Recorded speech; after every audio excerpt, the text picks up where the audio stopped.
Live from the House of LeMay Makeup and Dressing Room.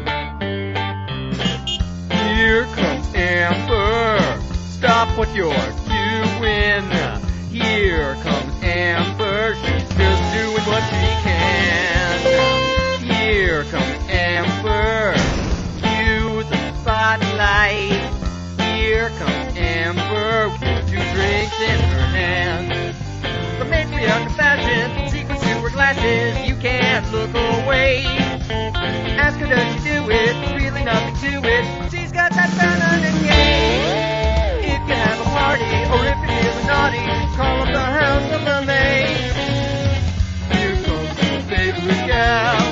Here comes your queen. Here comes the talk of the town, and we're live tonight. The music starts playing, it's time for cabareting, and we're live tonight. In Florida, a dude is suing Dunkin' because of an incident involving an exploding toilet. The guy went in to use the bathroom, and he walked out covered in feces, urine, and debris, and was told by Dunkin's staff that they were aware of the problem as it had occurred before. According to the guy's lawyer, the guy sustained bodily injury, requiring mental and counseling, and now, when he goes to the toilet, he has to sit on a donut.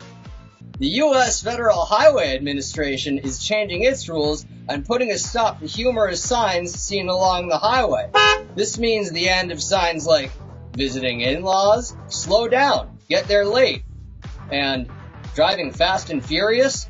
That's ludicrous. You want to know what's ludicrous? You don't even know how to spell ludicrous. That's what's ludicrous. Apparently, the Highway Commission thinks that these signs are too distracting and too full of pop culture references.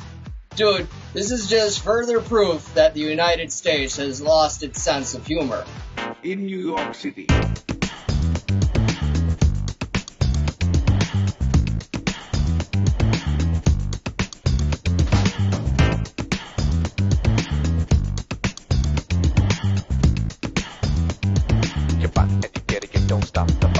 Hey, Duane Scott Cerny here, hosting Amber Live from New York City.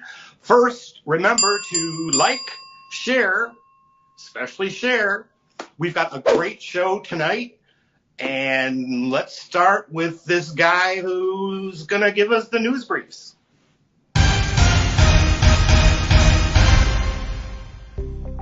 It's barely been a week since Ron DeSantis dropped his presidential run, and already it feels like years. But just think, sometime in the near future, he'll be remembered for his autobiography that we all agreed to ban. His other footnote in history? He tried to fuck Disney, who slipped him a Mickey. Turns out, Ron, you're a small turd after all. Hey, is Nikki Haley still running her Trump Light campaign? All the racism with half the calories of a January 6th barbecue. This week, she picked up endorsements from Hugo Chavez, Mussolini, and Stalin. All dead and all still guest hosts on Fox News. Nikki has the same chance of beating Trump as she does being hit by a comet. Either way, her lighting will greatly improve. Momentarily. On a sad note, Melania's mother passed last week with funeral services held in Palm Springs, Florida. She was to be buried at the Bedminster Golf Course, where Ivanka Trump is a par 3. But they'd have needed to move the Diet Coke machine, so, that didn't happen. Trump continues to be worshipped as a prophet who oddly has never turned one. His followers see him as the second coming, while Stormy Daniels barely noticed his first. Apparently, when he pulled out his thumb-sized member, Stormy thought he had a hitchhiking fetish. Joe Biden picked up steam this week. Bet you didn't know he was steam-powered, did you? So he was correctly able to identify both Nancy Pelosi and Nikki Haley while walking down a ramp. Trump, on the other hand, seems confused with any woman he deems unfuckable. But he's powered by windmills, so much of what he thinks and says simply blows. And that's the news in my briefs.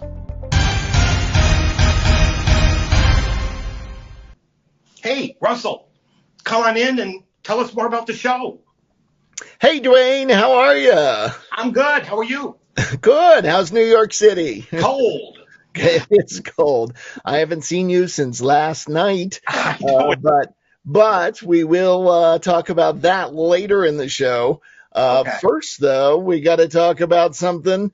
The best place to watch Amber Live, and that is always on YouTube. And the reason for that is because on YouTube, Amber Live is in full HD, so you get to see all the details, and all your friends will be there in the chat room. So check out youtube.com/Amber Live. And don't forget that we also have Amber Live interviews where you can listen to Amber and all the guests after the show. I put those out on Tuesday mornings. If you want something to listen to on your way to work, the Amber Live podcast interviews is a wonderful thing to do. But Duane, do you know what my favorite topic of the evening is? I'm all ears. It's the Bustiers. You should know that. They're the people who help us out and help keep the show running. We got off to a good start for the season 5 Bustiers. We've got Malta Scott, we've got Flower Fan and Reno B, but we need you to be a Bustier now. So join us using that Venmo at RJD Pro or use your credit card on amberlive.tv. Just look for the support Amber Live button. We need your help to pay these bills. So please become a Bustier. Give us a little bit of money, give us a lot of bit of money, whatever you can afford. Help us out. It'll be really welcome because we do have bills every month. So thank you to all our Bustiers. And I know people are missing Amber a little bit. She was at Winter Rendezvous last week, and if you got to go down there, you probably saw Amber. She was out not skiing. I don't think she or Lucy Bell ski, but they do have a lot of fun there, as you can see in this video. Your legs.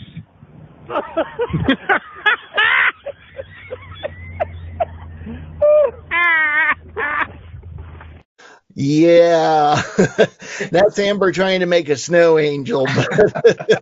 He tried the same thing at the gynecologist's office. Yeah, well, I think they threw her out. But so Amber is back from Winter Rendezvous as of, I think, last Sunday night she got home. And I believe she'll be hosting the show next week, so she'll be around even more. But tonight she is still doing the interview.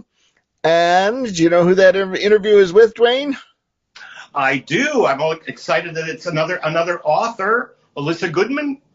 Yes, that is correct. And she is the author of Glitter and Concrete, A Cultural History of Drag in New York City. And Elyssa has had her writing in Vogue and Vanity Fair, the New York Times Style magazine, the New Yorker. Like, she's done a lot of writing, and she's been a fan of drag since she was a little girl, I believe, I read. And so she's going to come on and talk with Amber all about that. And you know what we're going to do now? We're going to listen to that interview. Elyssa Goodman is a writer and photographer specializing in arts and culture. Her work has been published in Vogue, the New York Times Style magazine, Vanity Fair, and others. Elyssa has also written about LGBTQ plus history and culture for Conde Nast, where she was the site's drag Herstory and queer women's history columnist. She's been a freelance writer for 19 years and in love with drag for 28 years, since the age of 7. Her first book, Glitter and Concrete, A Cultural History of Drag in New York City, was published in 2023. Here's a clip about it. There's a certain way the light hits a New York City sidewalk. A streak of glitter in the daytime, a mystical shine in the darkness at night that seems to transcend time. Suddenly, when that glitter appears on the concrete, there's a jolt of memory. Every pair of heels that's twinkled across its gleaming surface, every tattered Oxford, every chunky combat boot, every life that's come before. We're taught to believe glitter, like drag, is artificial. But when light hits the concrete just the right way, and so clearly sends sparkles flying, there's nothing more real.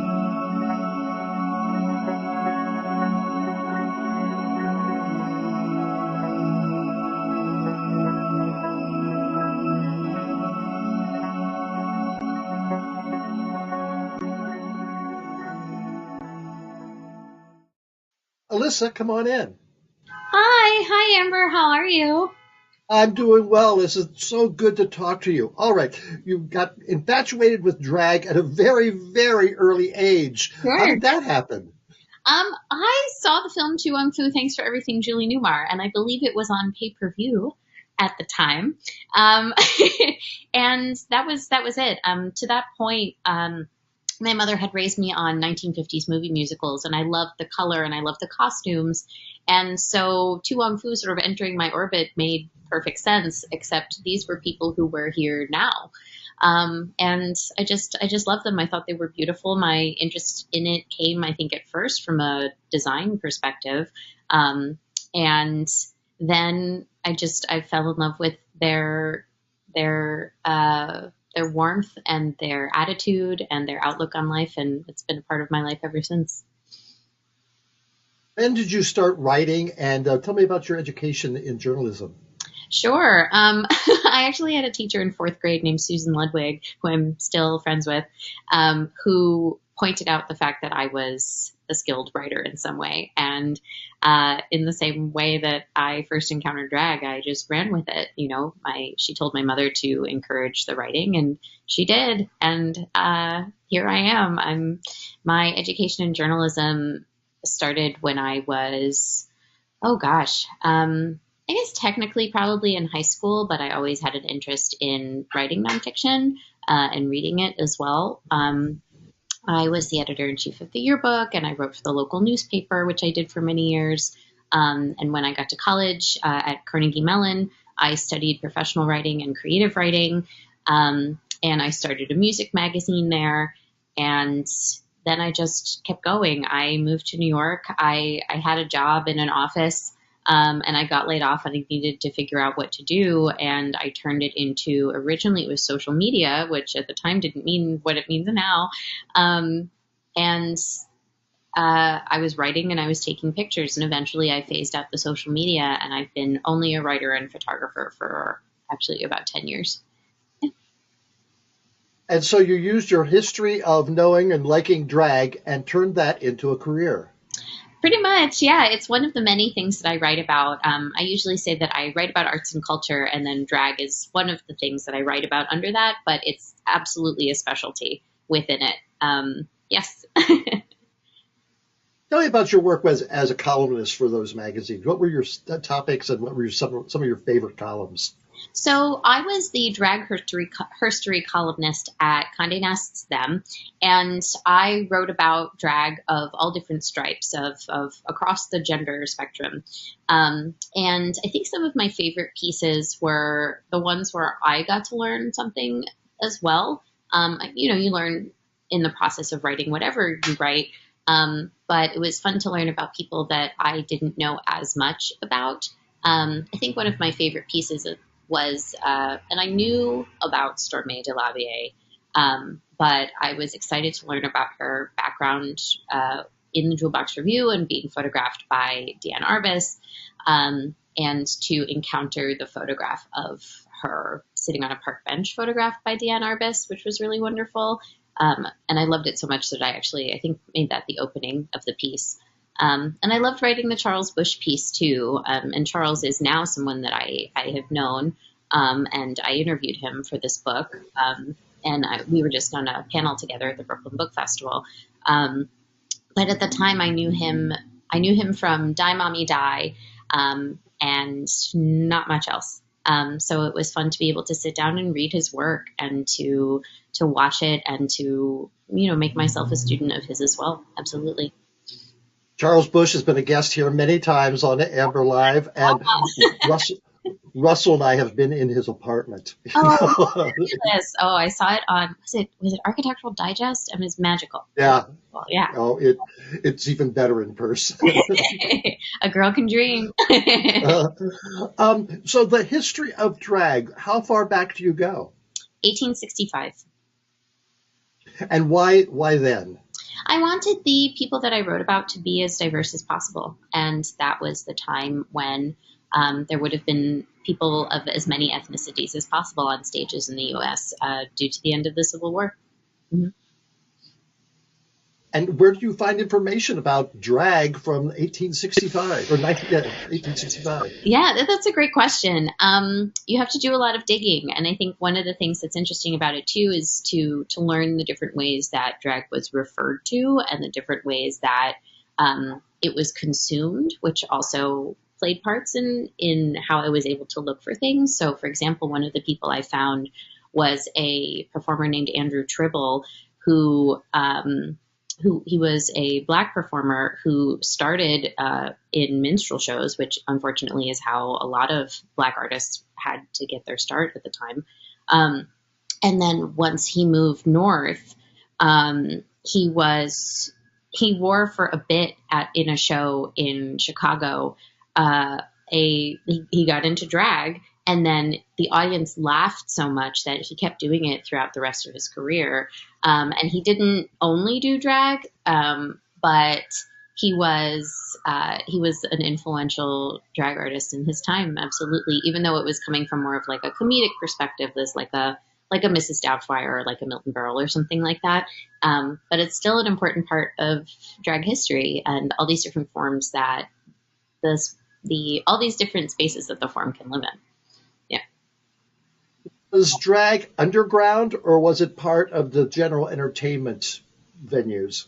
Well, it depends on what year. So, for example, it was like a beloved form of theater. I would say until probably like just after the start of the 20th century. And what happened in the change was that, women, mostly white women, received the right to vote. And it changed the relationship that ticket buyers, who were mostly men, had to seeing masculinity impersonated on stage.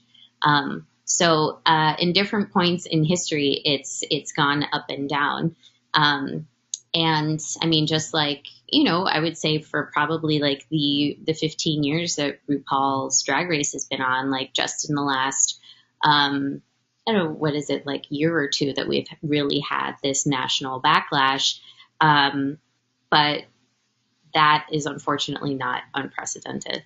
It's something that happened after the Great Depression as well, after World War II, sort of in these times when men in power felt threatened, essentially, is what happened. There would be a backlash to anything that was outside of gender norms, and the sort of larger cultural experience was considered, was maybe more conservative. So at those points, it would live underground. And I would say too, like the times when it was above ground, it had to be very clean and polished and designed for straight audiences to consume. And that was kind of the only way that it could survive for several decades, above ground anyway, in any kind of format. For example, there's a line in a chorus line, this very famous musical, where they're talking about the Jewel Box Review. And people may not know what that is now, but when a chorus line came out, and Bud Coleman writes an article about this that's very astutely observed, what he says is that, people knew what the Jewel Box Review was when a chorus line first came out. And this was a drag troupe that had been around for almost 40 years, So I would say it depends on the point in culture when you'd want to know if it was above ground or underground. And sometimes both, often both. Now, many drag queens have started off as a drag performer, but then transitioned to women. Mm-hmm. Was that the case back in the early days of drag as well? I think, well, I think the nature of how we talk about transitioning is a lot different now than it used to be. Right. And the way that a person would and could refer to themselves has changed a lot as well. So the language, for example, that a person might use at the time was lived as a woman, or lived as a man, whether or not there was medical transition involved of any kind. And that happens throughout history, absolutely. I mean, I had someone ask me, do you have a separate section in the book for people who are transgender? And I said, no, absolutely not. You can't write this book without transgender people. Like, transgender people are woven through the fabric of this history, you know, and I would never want to write it any other way. Yeah.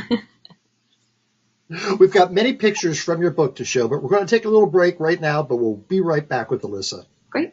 What a fascinating author and a fascinating book. Check out the reviews on Amazon. People just love it. It's certainly on my list. What did you think, Russell? Well, I am definitely enjoying the interview because, you know, living here in New York City, it's always interesting to learn something about your city. So can't wait to get back to part 2 of that. But first, Duane, you and I had an experience last night with a previous guest from Amber Live who we didn't think we were going to get to see the show. And that show was Make Me Gorgeous. And the guest was Wade McCollum, who was starring in that show as Kenneth Marlowe, who is known as Mr. Madam, the Hollywood Madam. And he has quite the story. And luckily the show got extended and is still going. And poor Wade is rehearsing for a Broadway show by day and then madly driving from Brooklyn over to Manhattan to do this show at night until Jackie Cox is taking over, from what I heard. What did you think of the show, Duane? Oh, I was blown away by it. And just the fact that it's a true story. And the concept behind this is that our history isn't just stagnant. It can be brought forward and present in theater. And I was somewhat familiar with the name, but not the story. And just incredible. Again, it's one of those things you see and you just want to learn more about it. Yeah, and Wade is just a fantastic actor. It was amazing to watch him. And then afterwards, we stopped to take a picture with him. And there you can see the poster for the show, which says it ended in December, but it's still going. It's running into February now. And then you see Duane and I and Wade standing there by the poster. He was really wonderful to talk to, and so glad that we came to see the show. And it was just great to have a moment with a previous guest of the show. Oh, that's so smart and funny. What can't he do? I don't know.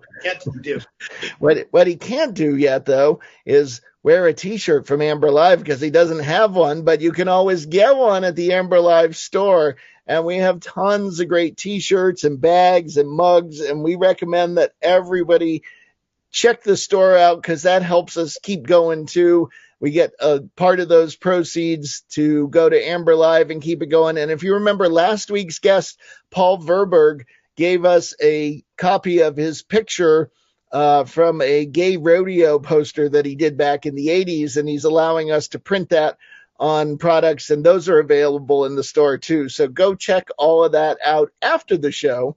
But right now we're going to get back to part 2 of the interview. Welcome back, Elyssa. Your book is full of pictures, and we've got some to show our audience right now. So Russell, please put some pictures up. And Elyssa, tell us what they are. Sure. So this is a photograph from an event called Night of 1,000 Stevies at Irving Plaza, and it's held by the Jackie Factory, which are people who used to put on an event here in New York, a party here in New York called Jackie 60, and it was a beloved downtown drag, music, theatrical, dancing, comedy experience. And Night of 1,000 Stevies is one of the events that they still do, even though Jackie 60 doesn't exist anymore. Chi Valenti and Johnny Dynell. Yes, that's from the New York Burlesque Festival. One of the things I photograph in addition to drag is burlesque. I'm a big burlesque fan. And this is from one of the years at Brooklyn Bowl. This is the performer Tyler Ashley, also known as the Dauphine of Bushwick. This is at a brunch that Tyler and Charlene do at Superfine, and it's a drag brunch, and it's almost a marathon. It's very long. It's sometimes 4 or 5 hours, and it rains money on them. This is from a story I did about that drag brunch for Conde Nast. This is the performer Leave Alone, who at the time was performing with a group called Switch and Play. I'm not sure if they are still performing or I'm not sure if they're still performing, but this is them getting into drag. That is the performer Lucy Balls. Lucy Balls is I think by day works in fashion and design, and by night is a Brooklyn-based drag artist. And this is from a performance that she did at one of Untitled Queen's shows at the Rosemont, that I wrote about for Hyperallergic. This is a performer, Candy Sterling, at Bushwig, and she's a phenomenal dancer. I'm not sure if she still performs. This picture's a few years old, but she killed it, and she's got these long legs, and she just like kicks them into the sky, and it's magical. So Elyssa, excuse me, Elyssa, Yes. there are many categories of drag queens. Do you cover them? I mean, there's the female illusionists, there's the glamour queens, there's the clown queens. What other categories can you think of? There's a look queen. There's we talked about comedy queen. We talked about there's the art girls. And there's and then there's also the same sorts of categories of drag king, right? And one of the things that I love about drag kings is that you might have drag kings who like lean into the sort of macho aesthetic, or you have people who really embrace the sort of androgyny and gender ambiguity. And the Cake Boys are a drag troupe here in New York, and they have a phrase that they use that I've been hearing other people use, and they say drag thing also for performers who are non-binary and perform non-binary identity. Oh, wow. So there are many different facets of all of those things and all of these different styles of drag across the gender spectrum. Yeah. Now, do you cover the drag king history as well in your book? Absolutely. Yeah, I wouldn't want to write a book about drag without acknowledging all the contributions that performers across the gender spectrum have made. Mm-hmm. Moby Dick was a guest of ours a few weeks ago and gave us a great history of drag kings, yes. Now, what about the ballroom scene in New York City in the 70s, 80s? Yeah. Tell me about that according to drag. So what's interesting is that the ballroom scene sort of spawns from drag, but not everything now in ballroom is drag necessarily. There could be dance, there could be runway modeling categories. And not everyone is in drag. Sometimes they are, sometimes they aren't.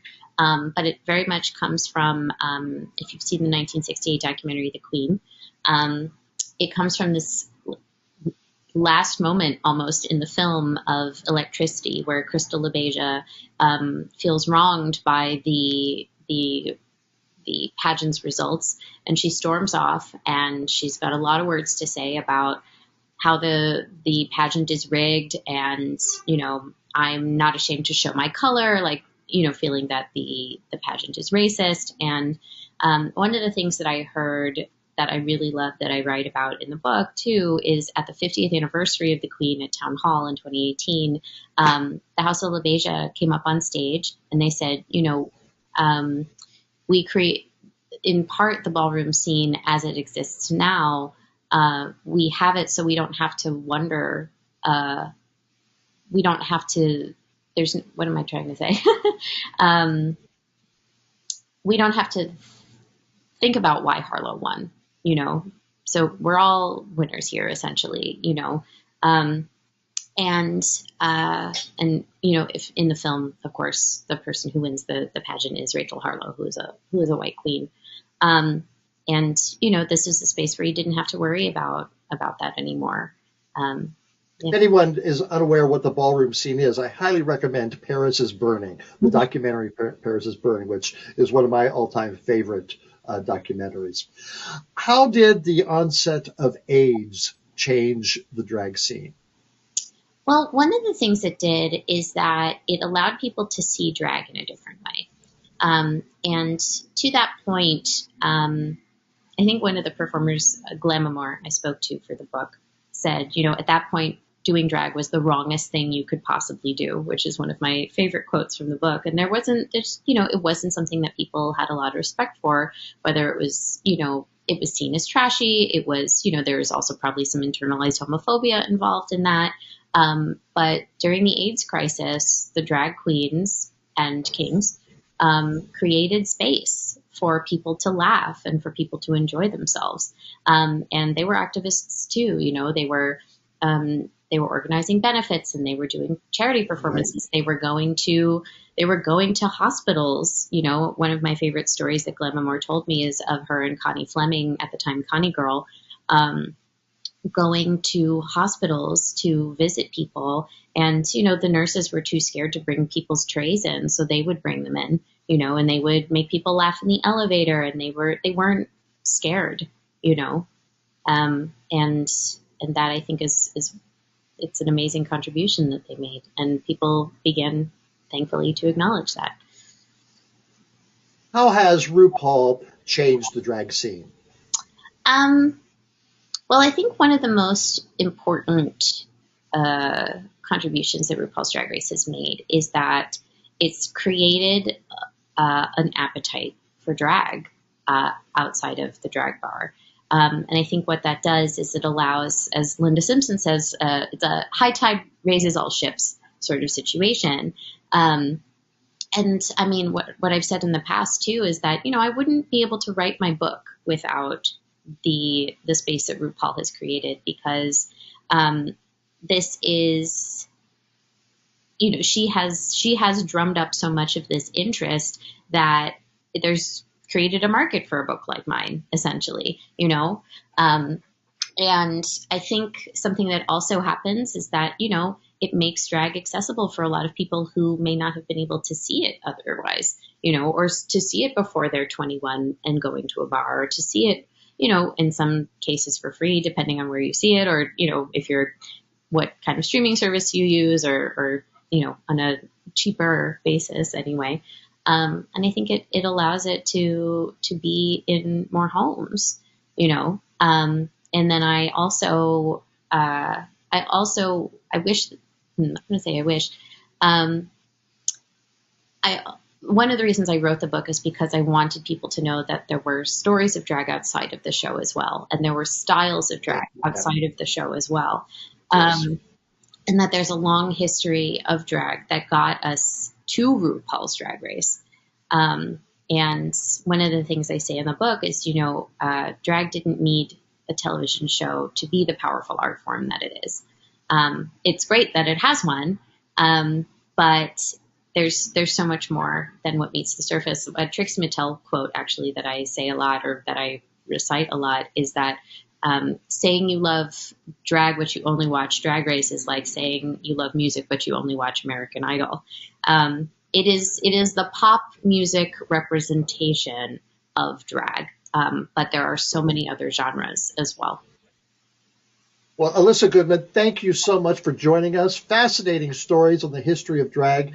And we have an address where people can find your book, and I'm sure many of our people will. Thank you very much. Thank you. Thank you for having me. It was a pleasure. Nice chatting with you, Amber. Thank you, Elyssa. And Amber, what a compelling interview. And now, Rocco Zamboni. Hey guys, it's me, Rocco. I just want to take a minute and talk about something that we all experience every day. The weather. I haven't been outside in like 2 months. It's too cold outside. This is bull crap. Let me tell you, I don't know who's in charge of the weather. If it's that guy on TV who keeps saying, hey, the weather's going to be so-and-so tomorrow. Maybe we'll get snow, maybe it'll rain, maybe it'll be 100 degrees, maybe it'll be 2. If it's that guy, I'm writing you a strongly worded letter. And if it's not that guy, who the hell is it? God? Is God in charge of the weather? Because if he is, I'm going to say a prayer and say, God, let's add a little consistency at least. All right? Because I never know whether to put on a jacket or shorts or go out naked as I like to do. I don't know anymore. This is crazy. The weather is driving me nuts. I don't go outside anymore. I just call up, Uber Eats or something. They bring food and toilet paper, and I'm good to go. So I don't know if you guys are experiencing this, but if you are, then maybe we should start some sort of online group and we could just talk about it a lot. Like, IHateTheWeather.com. I don't know.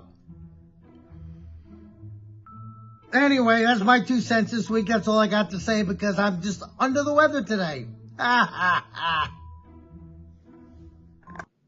He always cracks me up. Hey, listen, for the tens of fans that I have, you become a bustier because I'm here and you owe me. And now, something bluer. Boog and Shoog. Hi, I'm Boog. I'm begging you this time of year. Begging, I'm telling you. Subscribe. Share. Whatever it takes.